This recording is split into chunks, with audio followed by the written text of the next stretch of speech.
Hello hello hello, welcome प्यारे बच्चों। और आज आपकी जो ये क्लास है वो होने वाली है बहुत ही ज्यादा खास, बहुत ही ज्यादा स्पेशल, क्योंकि क्लास 9th के बच्चों के लिए भाई कुछ बहुत ज्यादा स्पेशल आया है। ठीक है, वो क्या है कि बच्चों के आ चुके हैं त्रैमासिक एग्जाम्स, और इन्हीं एग्जाम्स की प्रिपरेशन के लिए आज मैं पल्लवी मैम आपकी एसएसटी की तैयारी करवाने के लिए टॉप मोस्ट 50 इंपॉर्टेंट क्वेश्चंस लेकर आई हूं। ठीक है ना, तो भाई आप सभी को समझ में तो आ ही गया होगा कि आखिर आज की क्लास में हम क्या करने वाले हैं।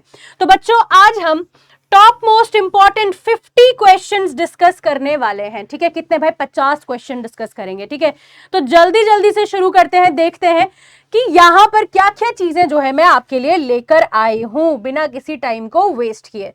ठीक है ना, आगे देखो। पहले तो टॉपिक्स हम क्या क्या यहां पे कवर करने वाले हैं। सबसे पहला आपका हिस्ट्री, चैप्टर 1, चैप्टर 2। इसमें होगा आपका फ्रेंच रेवोल्यूशन और इसमें होगा आपका रशियन रेवोल्यूशन।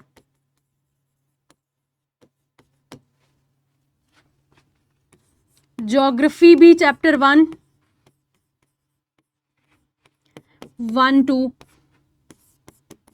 सिविक्स के भी आपको फर्स्ट एंड सेकंड के क्वेश्चन रिवीजन हो जाएंगे यहाँ पे। एंड प्यारे बच्चों इकोनॉमिक्स के भी 1 और 2 आपको यहाँ पर रिवाइज हो जाएंगे। ठीक है, आगे चलते हैं। यहां पर आपका जो सबसे पहला क्वेश्चन प्यारे बच्चों आपसे पूछा गया है वो क्या है?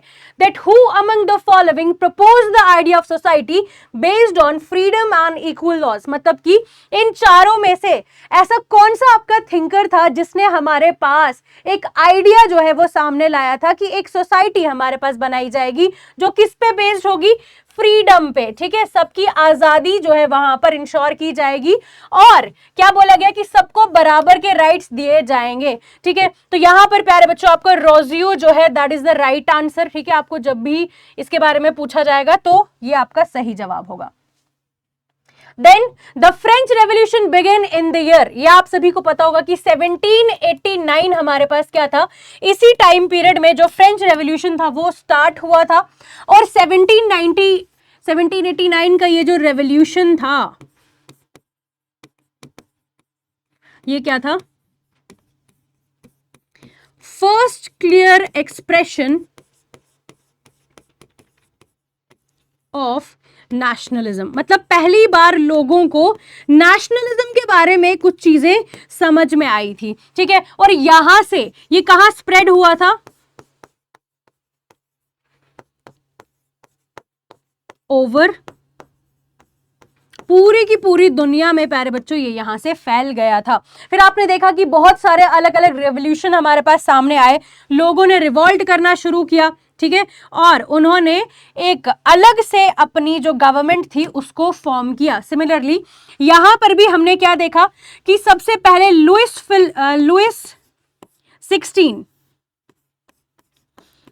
16 जो है वो फ्रांस के किंग थे और ऑटोमेटिकली इनके पास सारी पावर्स थी। होल्ड्स ऑल द पावर्स, है ना, सारी पावर्स इनके हाथों में थी।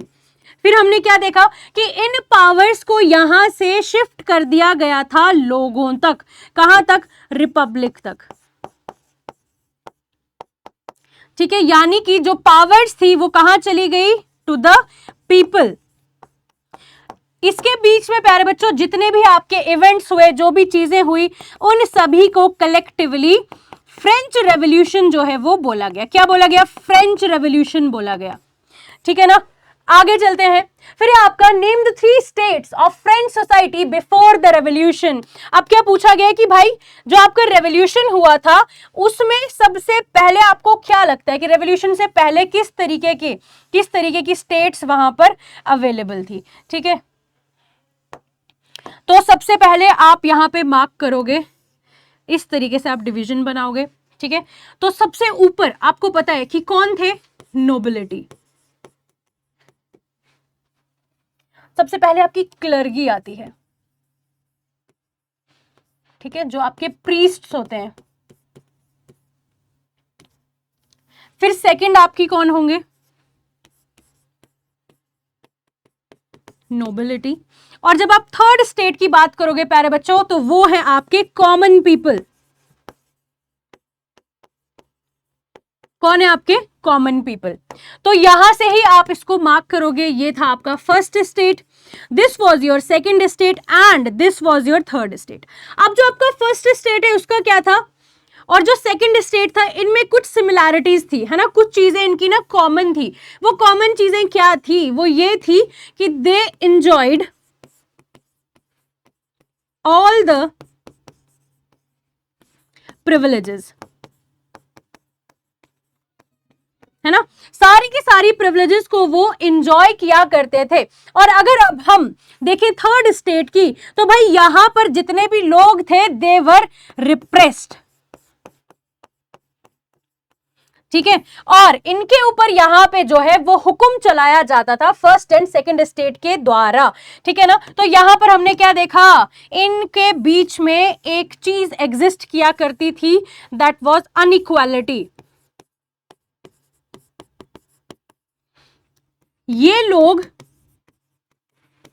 डिडंट पेड टैक्सेस, बिल्कुल भी टैक्सेस नहीं दिया करते थे, और ये लोग बेचारे टैक्स पे करते थे, ठीक है, टैक्स पेयर्स थे। तो यहां पर हमने देखा कि इस तरीके की आपकी सोसाइटी की डिवीजन थी। What was the Bastille and why was it important? अब देखो क्या बोला गया है बेस्टाइल के बारे में। अगर हम ध्यान से देखें तो क्या बताया गया, बेस्टाइल एक क्या था, फोर्ट्रेस प्रिजन था पेरिस का, ठीक है।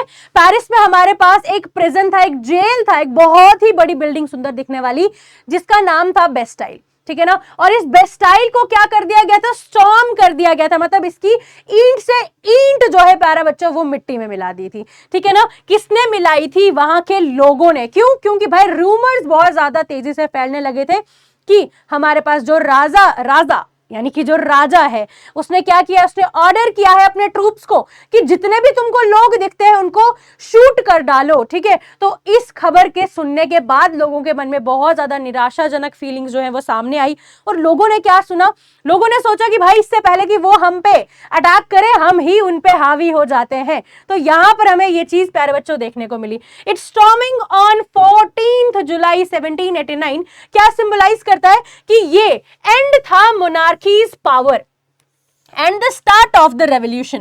क्या बताया गया है कि हमारे पास मोनार्की की जो पावर थी उसके ऊपर एक बहुत बड़ा एंड लगा दिया गया था, और यहां से आगे हमारे पास जो पावर्स थी वो किसको दे दी गई थी, शिफ्टेड टू द पीपल, है ना, लोगों को पावर जो है दे दी गई थी, यानी कि वहां पे रिपब्लिक की फॉर्मेशन कर दी गई थी। अब कोई राजा मोनार्की कोई भी ऐसा इनके ऊपर रूल नहीं करेगा, बल्कि ये खुद अपने शासक होंगे, ठीक है ना।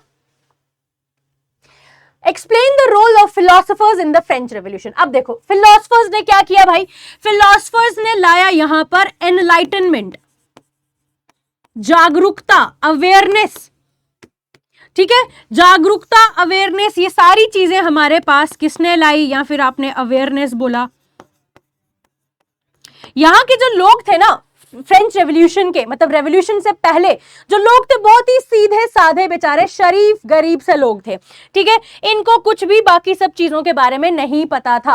अब हमारे पास ना ही इन लोगों ने ज्यादा एजुकेशन जो है प्यारे बच्चों वो ली थी। अब कुछ फिलोसफर्स यहां पे आए जिनके नाम थे जॉन लॉक, रोजियो, मॉन्टेस्क्यू, वोल्टायर, ठीक है। इन्होंने यहां पे क्या करना शुरू कर दिया, लोगों के मन में नए नए आइडियाज डालने चालू कर दिए। क्या बताया गया कि भाई तुम्हारे साथ तो गलत हो रहा है ना, तुम्हें तुम्हारे कुछ भी हक नहीं दिए जा रहे, और लोगों को बताया बेसिकली कि what are their rights,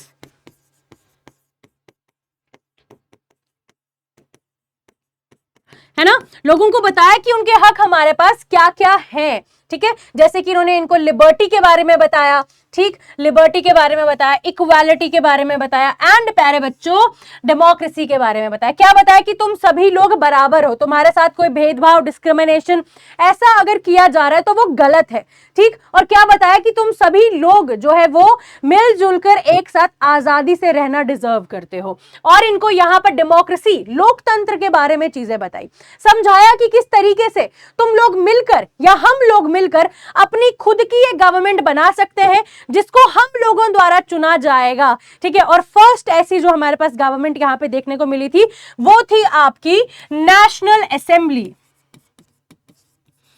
national assembly, और नेशनल असेंबली ने क्या किया था, टेनिस कोर्ट ओथ जो है वो ली थी। सभी बच्चे मुझे कमेंट्स में बताएंगे कि भाई ये टेनिस कोर्ट ओथ आखिर क्या होती है। तो टेनिस कोर्ट ओथ में हुआ क्या था हमारे पास बेसिकली कि जितने भी लोग थे यहां पे, ठीक है, जो हमारे पास वहां से बाहर आए थे, ठीक है ना, और वहां पे क्या किया था इन्होंने, एक ओथ जो है इन्होंने ली थी, कसम इन्होंने खाई थी कि we will draft our own constitution.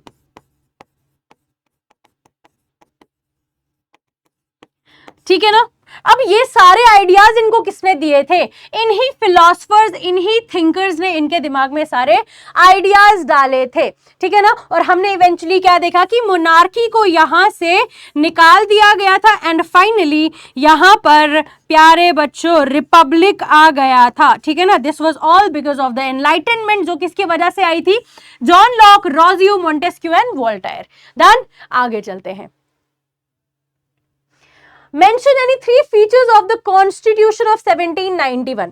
अब हमारे पास जो 1791 में यहाँ पे कॉन्स्टिट्यूशन आया था उसके बारे में क्या क्या चीजें हमने डिस्कस की, क्या क्या चीजें हमें पता है। सबसे पहले बताया कि it limited the powers of the monarch. जो मोनार्क था यानी कि आपका जो लुइस 16 था, इसकी पावर्स को लिमिट कर दिया गया था, ठीक है ना। इसको क्या बोल दिया गया था कि तेरे से भी ऊपर अब कौन होगा, कॉन्स्टिट्यूशन जो है वो तेरे भी ऊपर होगा। अगर अब लुइस 16 को कोई डिसीजन लेना था तो वो कॉन्स्टिट्यूशन की लाइंस के अकॉर्डिंग में लेना पड़ता था, और इस तरीके की गवर्नमेंट को बोला गया था कॉन्स्टिट्यूशनल मोनार्की। क्या बोला गया था, कॉन्स्टिट्यूशनल मोनार्की, ठीक है ना। फिर नेक्स्ट क्या था, separation of powers among legislative, executive and judiciary. मतलब यहां पर पावर्स को शेयर किया जा रहा था, ठीक है, पावर्स वर बीइंग शेयर्ड। क्यों, ताकि हमारे पास पावर कंसंट्रेशन को रोका जा सके। Power concentration in any single hand, किसी भी एक इंसान के हाथों में पावर्स को जाने से प्यारे बच्चों यहां पर रोका जा रहा था। और नेक्स्ट क्या था कि सिर्फ और सिर्फ active citizen had voting right. अब एक्टिव सिटीजन्स कौन थे, मेन। सबसे पहले तो यह बताया गया कि ये चीज, ये जो वोटिंग राइट था सिर्फ मेल मेंबर्स को दिया गया, ठीक है, अबाउट 25 years of age, जो 25 साल की उम्र से ज्यादा थे। और क्या बोला गया, ठीक है, about 25 years of age shall be taxpayers। Tax payers होने चाहिए। कितना tax, equal to 3 days wages of labour. मजदूर की 3 दिन की सैलरी के बराबर अगर कोई टैक्स पे कर रहा था तो उस मैन को वोटिंग राइट दिए जाते थे, और इन्हीं को एक्टिव सिटीजन्स बोला गया। और बाकी जो लोग थे प्यारे बच्चों, उनको आपको पता ही है क्या बोला गया था, उनको बोला गया पैसिव सिटीजन्स। डन, जिसमें फीमेल्स, चिल्ड्रन थे। नेक्स्ट देखो, describe the causes of the French revolution. ठीक है भाई, क्या कॉजेज थे, causes included social inequality, absolute monarchy, भाई राजा का रूल था वहां पे, इकोनॉमिक क्राइसिस, ठीक है, क्योंकि ट्रेजर जो है वो हमारे पास क्या हो चुका था, एम्प्टी हो गया था, तिजोरी एकदम राजा की खाली हो चुकी थी, ठीक है। हैवी टैक्सेस, टैक्सेस बहुत ज्यादा यहां पर प्यारे बच्चों क्या कर दिए थे, इन्होंने ले आए थे। सबसे पहला टैक्स था यहाँ पे टिथ, और नंबर सेकंड था आपका टेल। और टिथ और टेल क्या होता है ये आप कमेंट सेक्शन में जरूर बताइएगा। फिर देखा हमने एनलाइटनमेंट आइडियाज, जो कि नए नए हमारे पास फिलोसोफर्स जो थे इन्होंने दिए। अब एक ट्रिक क्या है, आप इसको याद रख सकते हो, रोलोमो, ठीक है ना। तो आर से कौन होंगे आपके, रोजियो, ठीक है, लो से होंगे जॉन लॉक,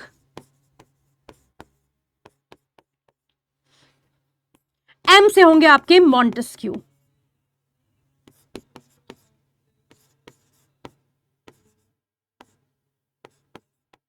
ठीक है, Montesquieu. Who was the leader of the Bolshevik party? अब आप लोगों से यहां पे पूछा गया है प्यारे बच्चों कि हमारे पास लीडर कौन था बोल्शेविक पार्टी का। तो आप लोगों को पता है क्या वो स्टेलिन था, लेनिन था, ट्रॉट्स्की या फिर केरेंस्की? तो लेनिन आपके पास राइट आंसर है। आगे आप चलेंगे, the Russian revolution of 1917 began in the city of Petrograd, ठीक है ना, और बाद में इसका नाम सेंट पीटर्सबर्ग जो है वो रख दिया गया था, ठीक है। What was Dumas? ड्यूमा क्या था प्यारे बच्चों? Elected consultative parliament of Russia. जैसे कि हर जगह के पार्लियामेंट का कुछ अलग नाम होता है, यहां पे जो भी आपका देखो रशिया का पार्लियामेंट था, ठीक है ना, उसका नाम जो है वो ड्यूमा रखा गया था। क्रिएटेड आफ्टर द 1905 रेवोल्यूशन, ठीक है, 1905 का एक वहां पर रेवोल्यूशन हुआ था, उसके बाद जिसको सेटअप किया गया था कंसल्टेटिव पार्लियामेंट, जिसके जरिए ये बताया गया था कि अब जो हमारे पास जार निकोलस है, जार निकोलस सेकंड, इसको भी किससे जो है प्यारे बच्चों कंसल्ट करना पड़ेगा? Needs to consult the Duma, ठीक है ना। और हमने क्या देखा कि इसने बहुत सारे, इसने तो मतलब 3 ड्यूमास को क्या कर दिया था? डिसमिस कर दिया था, ठीक है ना। What was the April thesis? तो बेसिकली अब हमने क्या देखा, अप्रैल थीसिस में किसकी बात की गई थी? लेनिन हमारे पास वापस आए थे, ठीक है, और लेनिन ने आते ही क्या बोला था? सबसे पहले इन्होंने बोला कि भाई पीस जो है वो करना पड़ेगा तुमको, ठीक है, मतलब कि क्या करना पड़ेगा?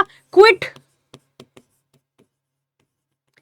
वॉर्स, कि वॉर्स में तुम्हारा जो रशिया का इन्वॉल्वमेंट है वो हमें खत्म करना पड़ेगा, ठीक है। क्या बोला और? कि लैंड शुड बी ट्रांसफर्ड, किसको जमीनें वापस कर दो? Land should be transferred to the peasants, peasants को दे दो। एंड प्यारे बच्चों क्या बोला गया? Transfer of powers to soviet, ठीक है ना। यहां पर ये चीजें हमने जो है वो देखी और इनको कलेक्टिवली अप्रैल थीसिस के नाम से जो है वो बच्चों जाना जाता है। किस नाम से इनको बोला गया कलेक्टिवली? April thesis.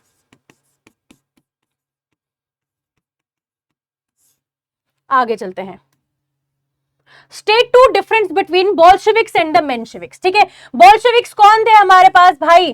ठीक है, Bolshevik wanted small disciplined party, ठीक है, इन्होंने एक छोटी सी डिसिप्लिन्ड पार्टी बनाई थी, ठीक है ना, और इस पार्टी में जो है भाई क्वालिटी को इन्होंने प्रेफरेंस दी थी,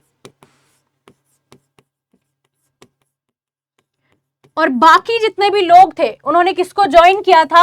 यहां पर मेंशेविक्स को इन्होंने ज्वाइन किया था। और ये किस पे बिलीव करते थे? ब्रॉड ओपन पार्टी, मतलब कोई डिसिप्लिन विसिप्लिन यहां पे इंपॉर्टेंट नहीं था, जो भी इस पार्टी को ज्वाइन करना चाहता था वो यहां पर आ सकता था। डन। आगे क्या है आपके पास? Right and 3 consequences of the Russian revolution. तो भाई रशियन रेवोल्यूशन की वजह से हमने क्या क्या चीजें देखी? मोनार्की जो थी हमारे पास रशिया में खत्म हो चुकी थी, यानी कि जो रशिया का राजा था, जो रशिया का मोनार्क था, उसका क्या नाम था? बताओ जल्दी जल्दी जल्दी से बताओ। उसका नाम था प्यारे बच्चों जार निकोलस सेकेंड। फिर हमने देखा राइज ऑफ सोशलिज्म। हमने क्या देखा कि सोशलिज्म किस तरीके से आखिर यहां पर राइज हुआ, ठीक है ना, मतलब कि बेसिकली यहां पर प्राइवेट प्रॉपर्टीज के अगेंस्ट में बात की गई थी। बोला गया कि भाई जितनी भी प्रॉपर्टी मिलजुल कर उसमें रहो और जो भी प्रॉफिट होगा उसको इक्वली शेयर कर दो सबके बीच में, ठीक। नेक्स्ट क्या बोला गया कि inspired socialist movement world wide, पूरी दुनिया में इस चीज को इन्होंने फैला दिया था। आगे देखते हैं। Explain the effects of the Russian revolution in the world, ठीक है ना, रशियन रेवोल्यूशन के इंपैक्ट्स क्या थे? तो आपको पता ही है कि सोशलिज्म को इन्होंने जो है बहुत ज्यादा बढ़ावा दिया था। इंस्पायर्ड कम्युनिस्ट मूवमेंट ग्लोबली, ठीक है ना, कम्युनिज्म को और भी ज्यादा इन्होंने आगे लेकर चले थे, पूरे ग्लोब, अक्रॉस द ग्लोब इन्होंने उसके बारे में बात की थी, ठीक। फिर इन्होंने क्या बोला? इन्होंने वर्कर्स स्ट्रगल के बारे में पॉइंट अपने रखे थे कि किस तरीके से जो वर्कर्स हैं वो अपना काम जो है कर रहे हैं बट उनको उतना ज्यादा उसका प्रॉफिट नहीं मिल पा रहा है। And created fear of communism. Among capitalist nation, यानी कि जो भी कैपिटलिस्ट नेशंस थे जो बेसिकली सिर्फ और सिर्फ क्या करना जानते थे, सिर्फ और सिर्फ बेस्ड ऑन प्रॉफिट मैक्सिमाइजेशन, उनको इन्होंने कम्युनिज्म का एक डर जो है उनके मन में बैठा दिया था कि अब हमारे पास लोग जो है वो क्या करना चाहते हैं, हमारी सारी प्राइवेट प्रॉपर्टी को छीन लेंगे, ठीक है, सब में बराबर में बांट देंगे और बाद में प्रॉफिट्स को भी क्या करने लग जाएंगे भाई, डिवाइड करने लग जाएंगे। तो इनको एक खतरा जो है उससे फील हो रहा था। Which of the following is an example of the non-democratic country? आपको क्या लगता है भाई यहाँ पे कि इनमें से non-democratic country हमारे पास कौन सी? आपको पता ही है कि यूएसए, ब्रिटेन, इंडिया हमारे पास डेमोक्रेटिक नेशंस है, ठीक है। तो आगे चलते हैं। In a democracy, the final decision making power must rest within the people's elected representative, with the elected representative, जिसको लोगों ने प्यारे बच्चों चूज करके, ठीक है, ये किसकी चॉइस है, पीपल्स चॉइस। लोग इसके ऊपर भरोसा करते हैं, इसीलिए इसको जो है आगे अपना रिप्रेजेंटेटिव चुना है। इनके बारे में बात कौन करेगा, इनका रिप्रेजेंटेटिव करेगा। फिर एक give one argument against democracy. Democracy के अगेंस्ट में अगर आपने बात करनी हो तो क्या है कि democracy leads to delays in decision making. क्यों? क्योंकि हमारे पास बहुत सारी लेवल्स जो है वो यहां पर होती हैं, ठीक है, डिफरेंट लेवल से जो भी डिसीजन होता है उसको पास होना पड़ता है, जिसकी वजह से प्यारे बच्चों क्या होगा, इतना ज्यादा, एक तो क्या होता है लेवल्स हो गए, दूसरा बोला हमने कि भाई इतनी ज्यादा इस पे ओपन डिस्कशंस होती हैं, जिसकी वजह से क्या हो जाता है, it is a time taking process.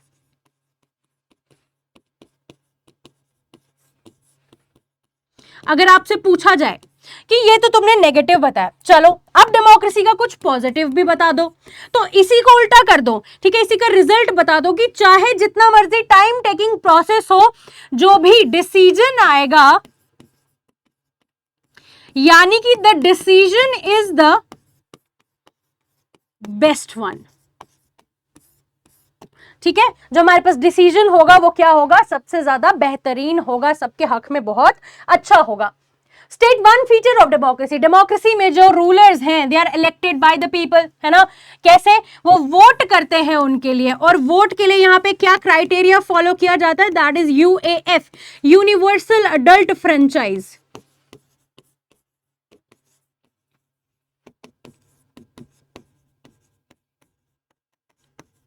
Universal adult franchise, और इसमें क्या बोला गया है, that anyone above the age of 18 years can vote, ठीक है ना। नेक्स्ट क्या है, explain any three arguments in favour of democracy. Democracy के फेवर में क्या है कि लोगों के राइट्स को ये प्रोटेक्ट करता है प्यारे बच्चों, डिसीजन मेकिंग को इंप्रूव करता है, जो मैंने अभी आपको समझाया, एंड डिक्टेटरशिप की पावर को रिड्यूस करता है। तो भाई डिक्टेटरशिप क्या होता है कि जहां पर रूल हो किसी एक इंसान का, रूल ऑफ वन पर्सन, जैसे हिटलर।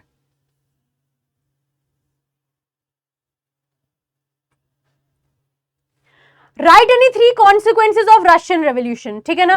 तो क्या थे वो, हमने देखा कि एंड ऑफ मोनार्की हो गया था, राइज ऑफ सोशलिज्म, एंड इससे सोशलिस्ट मूवमेंट जो है पूरी दुनिया में फैल गए थे। अब अगर आपसे बहुत ही इजी क्वेश्चन पूछा जाए कि डेमोक्रेसी और डिक्टेटरशिप के बीच में डिफरेंस बताओ, तो आप क्या बताओगे बच्चों कि हमारे पास जो डेमोक्रेसी है उससे लोगों को ही अपना रूलर चुनने की प्यारे बच्चों इजाजत दी जाती है, उनको इसका चांस जो है वो देखने को मिलता है। बट डिक्टेटरशिप की अगर हम बात करें तो ऐसा उसमें बिल्कुल भी नहीं होता है। डेमोक्रेसी में देखें तो जितने भी राइट्स होते हैं हमारे पास उनको प्रोटेक्ट किया जाता है, they are guaranteed by the constitution. But जब हम डिक्टेटरशिप में देखते हैं तो सभी राइट्स को वहां से छीन लिया जाता है और इन पर तो सेंसरशिप भी लगा दिया जाता है, कोई भी इनके अगेंस्ट में नहीं बोल सकता है। फिर नेक्स्ट देखो, who was the chairman of the drafting committee of the Indian constitution? तो भाई चेयरमैन की यहां पे बात की जा रही है, क्या वो गांधी जी थे, अंबेडकर, नेहरू या फिर राजेंद्र प्रसाद? आपको पता है कि जो हमारे पास ड्राफ्टिंग कमेटी के चेयरमैन थे वो किनको चुना गया था? राजेंद्र प्रसाद जी को चुना गया था, ठीक है ना। The South African apartheid system was based on racial discrimination, ठीक है ना। तो racial discrimination क्या होता है भाई? racial discrimination हमारे पास एक ऐसी प्रथा थी, ठीक है। अपार्थीड क्या होता है?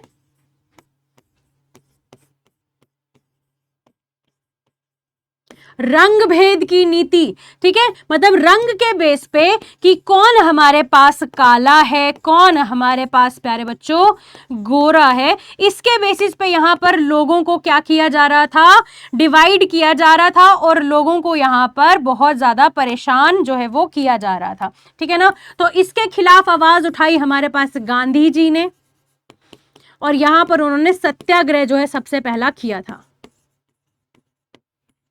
और अपार्थीड के सिस्टम को यहां पर क्या किया था? कंप्लीटली खत्म कर दिया था, ठीक है ना। और यहां पे जो लीडर इमर्ज हुए थे वो थे नेल्सन मंडेला। तो इनको बोला जाता है ब्लैक्स और ये हैं आपके व्हाइट्स।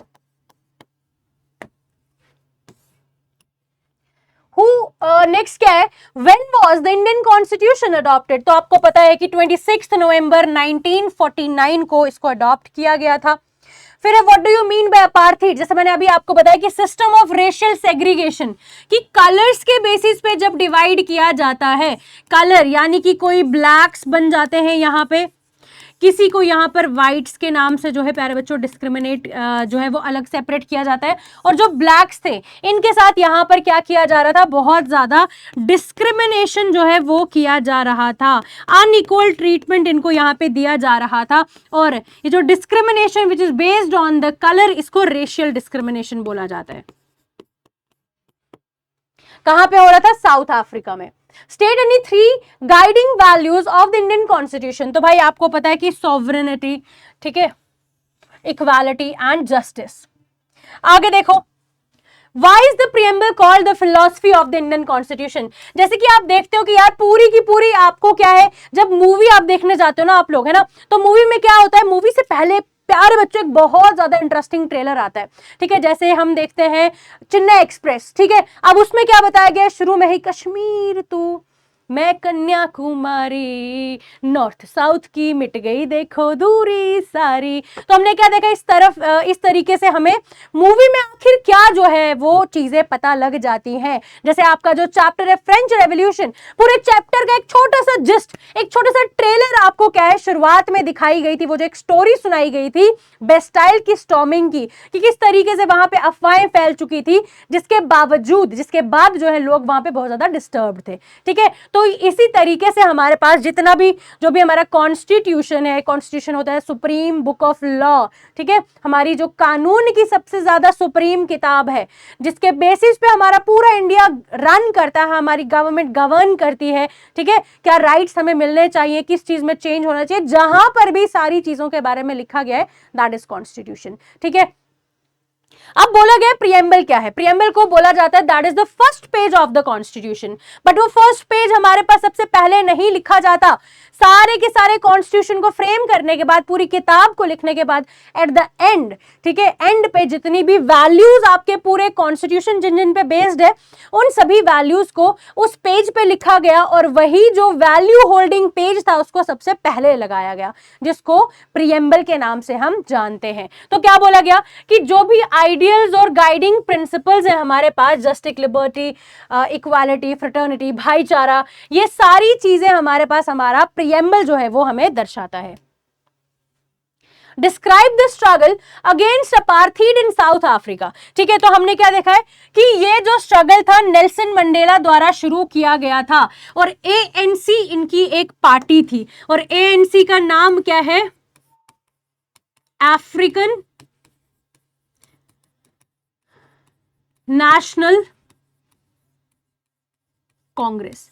ठीक है, और हमने क्या देखा कि इसी चक्कर में नेल्सन मंडेला को भाई बहुत सारे सालों के लिए 28 से 29 इयर्स के लिए इनको जेल जो है वो भेज दिया गया था। ठीक है, फॉर कंडक्टिंग दिस स्ट्रगल। अब क्या बताया गया है कि यहां पर लोगों ने पीपल ऑर्गेनाइज प्रोटेस्ट, लोगों ने प्रोटेस्ट ऑर्गेनाइज किए, स्ट्राइक्स ऑर्गेनाइज की एंड इंटरनेशनल कैंपिंग, बहुत ज्यादा बड़ी बड़ी यहां पर चीजें इन्होंने की।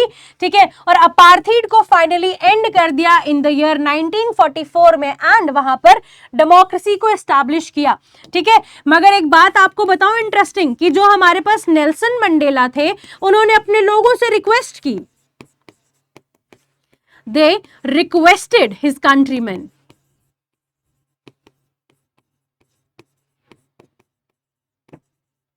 है ना, इन्होंने रिक्वेस्ट किया अपने कंट्रीमैन को, और क्या कहा इन्होंने, बोला कि भाई हम, क्या रिक्वेस्ट किया इन्होंने, रिक्वेस्ट किया अपने कंट्रीमैन को to forgive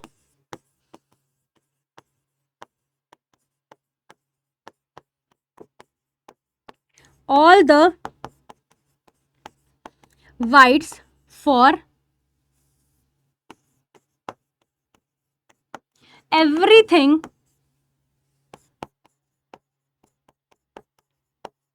that they have done।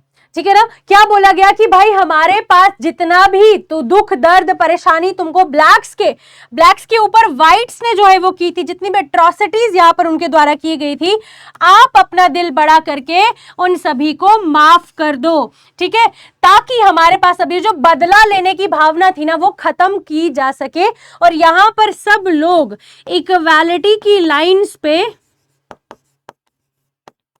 एक डेमोक्रेटिक नेशन की फॉर्मेशन कर सके।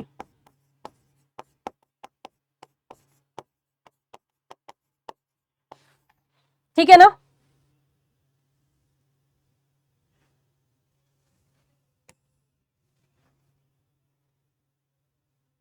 अब यहां पे आपके लिए एक सवाल है कि tropic of cancer passes through how many states. ठीक है ना, तो यहां पर आपको याद रखना है एक एक्रोनिम, क्या है वो, Meera JCB at GMT.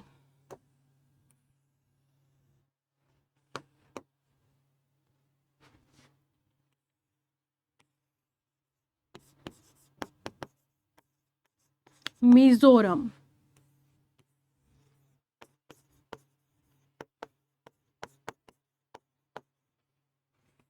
Rajasthan,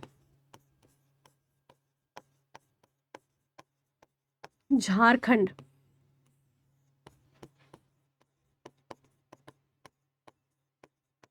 Chhattisgarh, West Bengal,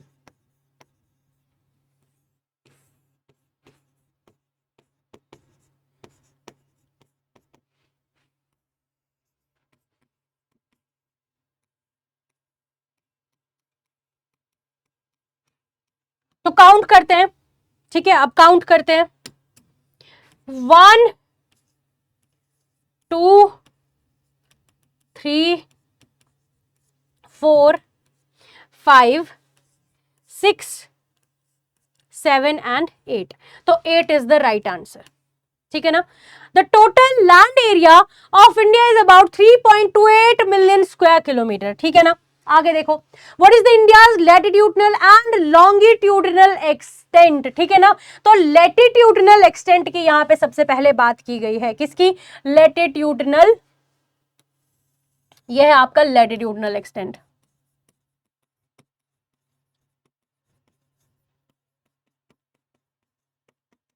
ठीक है ना, तो लैटिट्यूडनल एक्सटेंट की जब इन्होंने बात की थी वो आपका 68 डिग्री 7 मिनट ईस्ट से जाता है 97 डिग्री आपका 25 मिनट्स तक।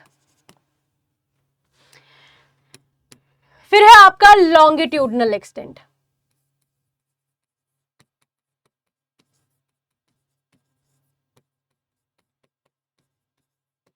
क्या बताया गया है, वो आपका कहां से कहां तक जाता है, 8 डिग्री 4 मिनट्स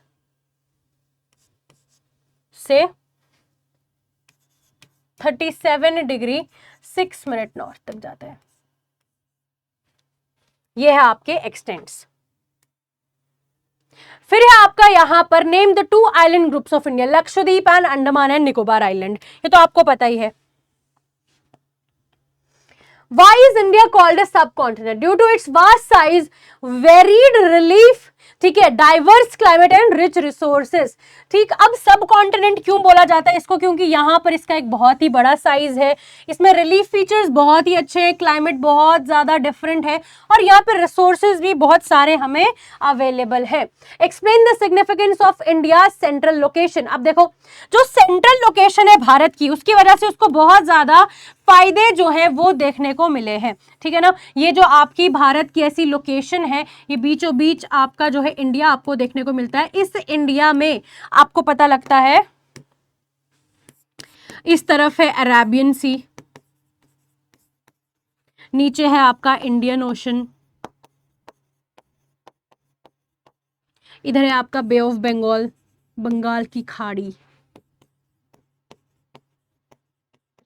तो क्या देखा गया है कि ये तीनों तरफ से it is surrounded by water from 3 sides. तीनों तरफ से पानी से ये हमारे पास क्या है प्यारे बच्चों, घिरा हुआ है, जिसके थ्रू इसके जो ट्रेड लिंक्स है वो through C as well as प्यारे बच्चों आपके लैंड रूट्स भी बनते हैं। तो हमने क्या देखा कि ये एक लिंक बनाता है, ठीक है ना, लिंक्स का क्या बना देता है, इंटरकनेक्टेड नेटवर्क बनाता है, इंटरकनेक्टेड नेटवर्क बनाता है, जिसमें आपके लैंड रूट्स भी आ जाते हैं एंड इसी में आपके सी रूट्स भी आ जाते हैं।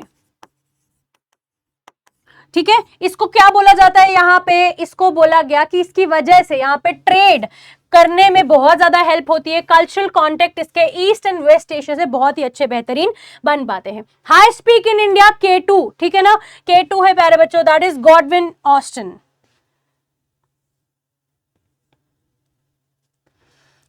The Malwa Plateau is a part of Dash Plateau, ठीक है, पेनिनसुलर प्लेट्यू का हमारे पास ये एक रीजन है।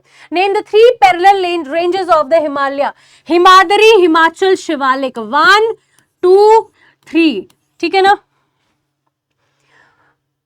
Which is the largest physiographic division of India? तो आपको पता है कि नॉर्दर्न प्लेन्स आपके सबसे ज्यादा लार्जेस्ट फिजियोग्राफिक डिविजन आपको देखने को मिलते हैं।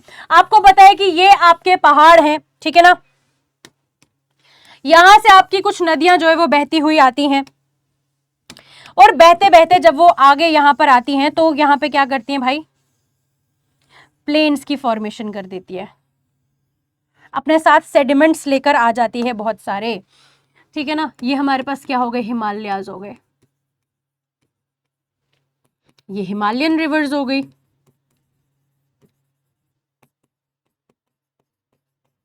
कौन सी होती हैं, BIG, Brahmaputra,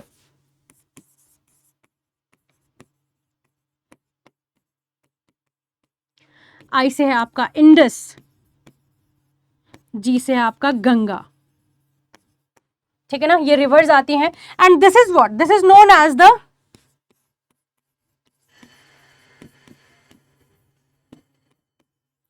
break of slope. ठीक है ना, और ये जो आपके रीजन्स हैं, this are the northern plain. ठीक है ना, नेक्स्ट क्या है, differentiate between western and eastern Ghats. तो भाई बहुत ही ज्यादा इजी है ये। तो देखो, अगर मैं यहां पर इस तरीके से बनाऊं इंडिया, ठीक है ना, मान लो कि ये क्या है, हमारे पास इंडिया है, ये बीच में से आपका ट्रॉपिक ऑफ कैंसर पास हो रहा है,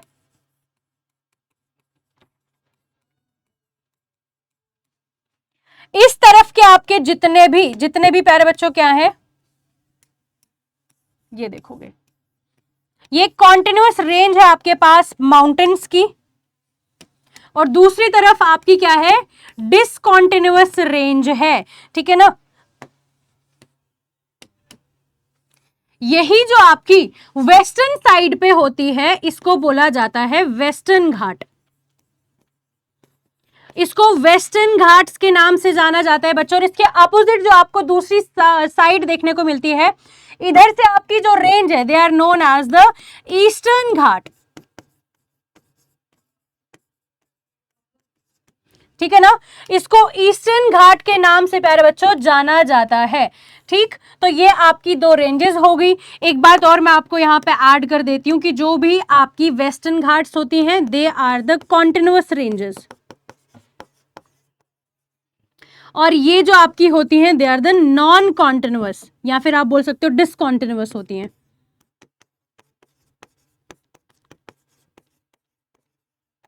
ठीक है ना, हाँ ओके, आगे चलते हैं। Write a note on the coastal plains of the India.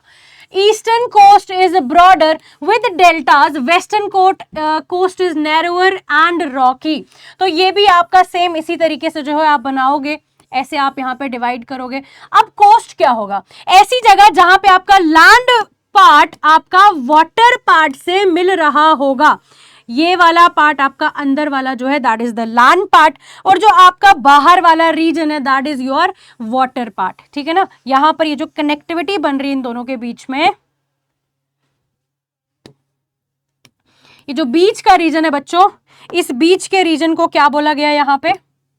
ये जो कनेक्टिंग लिंक बीच का बन रहा है, इसी कनेक्टिंग लिंक को क्या बोला जा रहा है? इसको बोला कोस्ट। ठीक है ना, याद रखना, ये बीच वाला ये है आपका लैंड पार्ट, ये ब्लू वाला है आपका वाटर पार्ट, और ये जो बीच वाली लाइन है this is your coast. Connector का काम करता है। ठीक है ना, अब हमने क्या बोला कि जो आपका ईस्टर्न कोस्ट है वो कैसा है? आपका ब्रॉडर है, और यहां पर आपके डेल्टास की फॉर्मेशन आपको देखने को मिलेगी। मतलब जितनी भी आपकी ईस्ट फ्लोइंग, ठीक है, ये फ्लोइंग रिवर्स हैं, ये यहां पर आके क्या करती हैं? अपने यहां पर आके अपने डेल्टास की फॉर्मेशन करती हैं। ठीक है ना, बट इस तरफ आप देखोगे एज सच कोई भी डेल्टा की फॉर्मेशन नहीं देखने को मिलेगी। नेक्स्ट है आपका the main occupation of the Palampur was. Palampur में बेसिकली लोग क्या करते थे? फार्मिंग किया करते थे। ठीक है ना, तो total land area of the India 3.28 million square kilometre, मैंने आपको ऑलरेडी भी बता दिया, एक बार क्वेश्चन यहां पे रिपीट भी हो गया। HYV seeds were first introduced in the year 1966 में आपके HYV सीड्स को इंट्रोड्यूस करवाया गया था। और HYV सीड्स हमारे पास होते क्या है? Basically they are the high yielding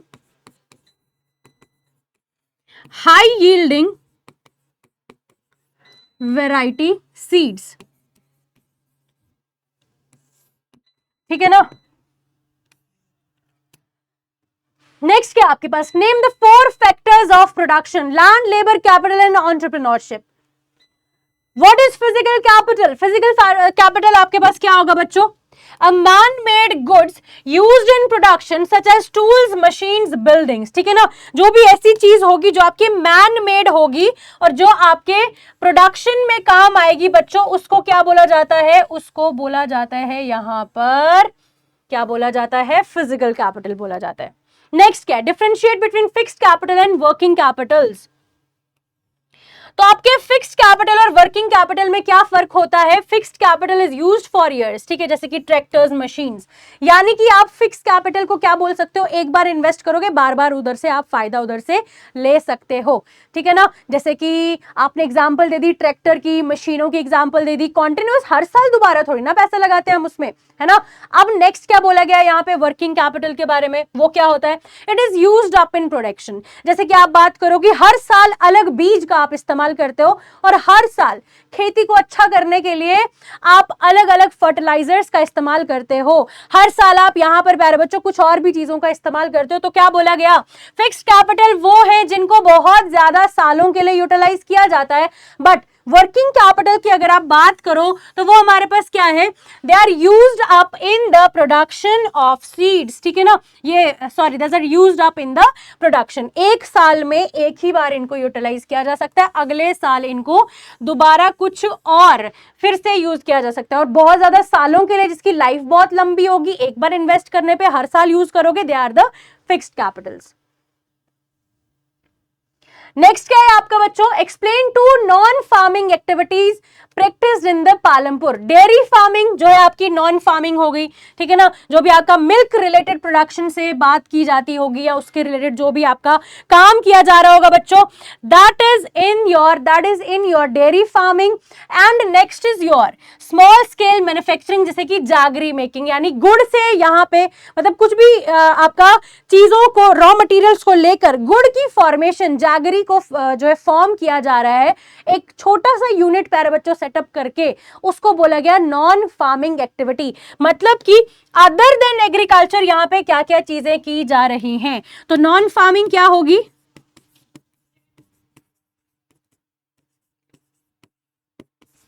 activities other than agriculture. Next क्या है, investment in human capital yields the return in the form of wages and the productivity. ठीक, अगर आप ह्यूमन कैपिटल पे बहुत ज्यादा इन्वेस्ट करोगे तो आपको रिटर्न जो है वो किस में मिलेगा, वेजेस एंड प्रोडक्टिविटी में।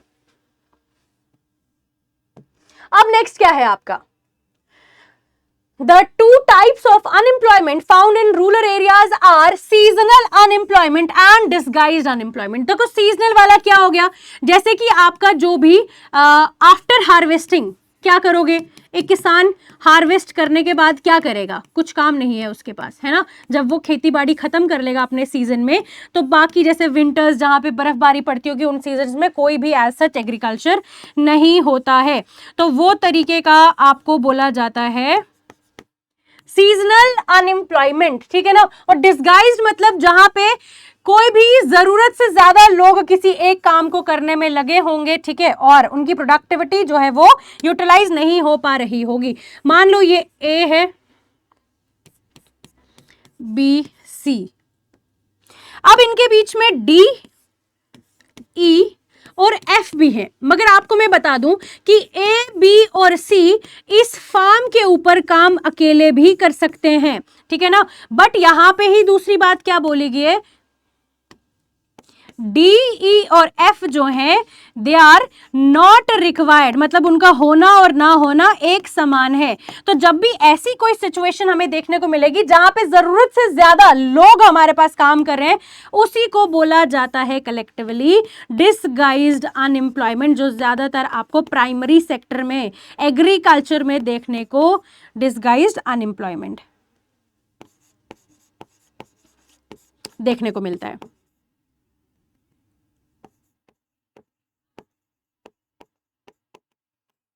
ठीक,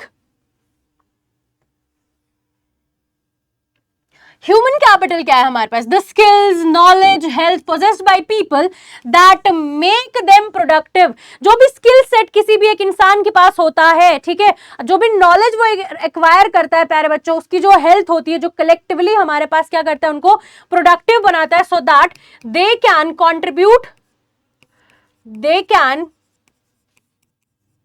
कॉन्ट्रीब्यूट टू द जीडीपी। ठीक है, इसको हमने क्या बोला, ह्यूमन कैपिटल बोला। फिर next is your literacy rate. तो लिटरेसी रेट क्या होता है, एक ऐसा परसेंटेज, ठीक है, परसेंटेज ऑफ लिटरेट, यानी कि percentage of educated people in total population.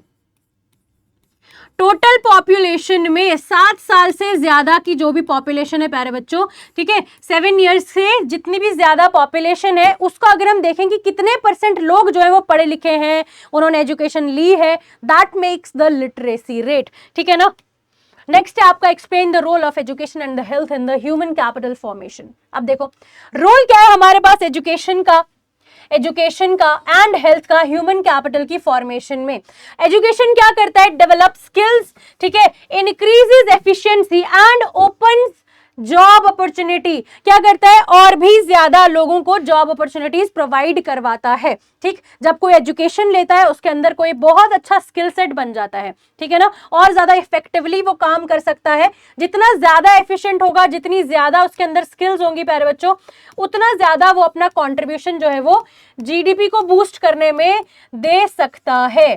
ठीक है ना, जीडीपी को बूस्ट करने में वो दे सकता है। नेक्स्ट क्या बताया गया है, हेल्थ इंश्योर करती है productivity and longer working life. अब बेसिकली दो अगर लोग हैं, एक हमारे पास काफी बीमार रहता है और दूसरा इंसान की जो हेल्थ है वो बहुत अच्छी है, अब दोनों में से ज्यादा कौन काम कर पाएगा? आपको भी पता है कि जिसकी हेल्थ अच्छी होगी वही इंसान लॉन्गर वर्किंग लाइफ यहां पर जी पाएगा। और ये हमारे पास क्या करेंगे, जो आपकी एजुकेशन और जो हेल्थ है दोनों ही डेवलपमेंट को क्या करती है, और भी ज्यादा बूस्ट करती है। अब आप लोगों के लिए क्वेश्चन है ना, वो क्या क्वेश्चन है मैम? चलो आप लोगों के लिए होमवर्क है, आप लोग मुझे बताएंगे कि आखिर जीडीपी क्या होता है बच्चों, है ना, जीडीपी की हम बात कर रहे हैं और ये जीडीपी होता क्या है, आप लोग बताना इसको कमेंट सेक्शन में। ठीक है, इसको कमेंट सेक्शन में बताइएगा कि आखिर जीडीपी हमारे पास क्या होता है। ठीक है ना बच्चों, तो ये आपका होमवर्क भी है और इसी के साथ आज की आपकी जो ये इंपॉर्टेंट 50 टॉप मोस्ट क्वेश्चन की क्लास थी वो खत्म होती है। और मैं आप सभी बच्चों को ये बात बता दूंगी भाई, इन क्वेश्चंस को आप एक बार प्रैक्टिस कीजिएगा। इसके साथ साथ मैंने आपको बहुत सारे इंपॉर्टेंट कॉन्सेप्ट्स भी बताए हैं एक्सप्लेन करके, आपका बहुत अच्छे तरीके से रिविजन हो जाएगा और आपके एग्जाम्स में आपको बहुत ज्यादा हेल्प होने वाली है प्यारे बच्चों। ठीक है ना, तो बेस्ट ऑफ लक, बहुत ज्यादा अच्छे तरीके से अपने एग्जाम्स में परफॉर्म कीजिएगा। ठीक है ना, और मिलते हैं आपकी भाई बाकी क्लासेस में। ठीक है, बाय बाय, टेक केयर, अपना ध्यान रखिएगा।